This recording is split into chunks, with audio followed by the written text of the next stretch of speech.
ప్రకాశం జిల్లా కొత్తపట్నం మండలం పెద్దపాలెంలో మత్స్యకార సంక్షేమ సమితి ఆధ్వర్యంలో పడవల పోటీలు నిర్వహించారు. సంక్రాంతి సంబరాల్లో భాగంగా నిర్వహించే జిల్లా స్థాయి పడవ పోటీల్లో యువకులు ఉత్సాహంగా పాల్గొన్నారు. మత్స్యకారుల్లో చైతన్యం నింపేందుకు ప్రతి ఏటా పడవల పోటీలు, ఈత పోటీలు నిర్వహిస్తున్నామన్నారు డాక్టర్ చాపల వంశీకృష్ణ. మత్స్యకార యువకుల్లో ప్రతిభను వెలికితీసేందుకు పోటీలు దోహదం చేస్తాయన్నారు సమితి కార్యదర్శి తిరుపతిరావు. అనంతరం పోటీల్లో విజేతలైన యువకులకు బహుమతులు ప్రదానం చేశారు డాక్టర్ వంశీకృష్ణ.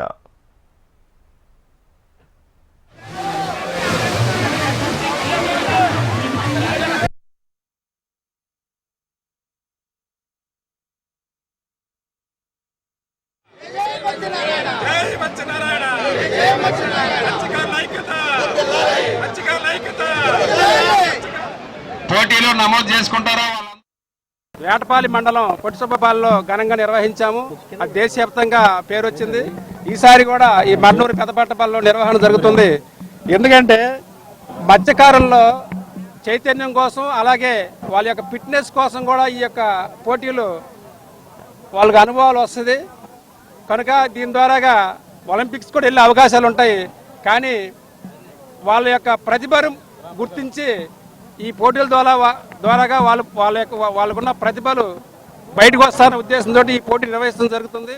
అదే కాకుండా సంక్రాంతికి అందరూ ఒకసారి కలవాలి, నాయకులు ప్రజలు మొత్తం కలిస్తే బాగుంటుంది, కలిసి సముద్రం ఒడ్డున గంగమ్మ తల్లి ఒడ్డున అందరూ వస్తే బాగుంటుందనే ఉద్దేశంతో ఈ యొక్క కార్యక్రమం పెడుతున్నాము. ఈరోజు ప్రకాశం జిల్లా మన్నూరు సముద్ర తీరంలో మత్స్యకారుల కోసం పడవల పోటీలు, అలాగే ఈతల పోటీలు సంక్రాంతి సందర్భంగా నిర్వహించడం జరుగుతూ ఉంది. ఇది మేము వరుసగా రెండోసారి ఈ కార్యక్రమాన్ని నిర్వహిస్తూ ఉన్నాం. ఇంత సంబరంగా ఈ పోటీలు జరుగుతూ ఉన్నాయి. మత్స్యకారులు ఐక్యత గురించి ఈ పోటీలను నిర్వహించడం జరుగుతూ ఉంది. అలాగే ఈ మత్స్యకారుల ఐక్యత గురించి వాళ్ళ శ్రేయోభిలాష గురించి మత్స్యకార సంక్షేమ సమితి ప్రతినిత్యం పోరాడుతూ ఉంది. సో ఈ సందర్భంలో మత్స్యకార సంక్షేమ సమితి ఆధ్వర్యంలో ఈ కార్యక్రమం నిర్వహించడం చాలా సంతోషంగా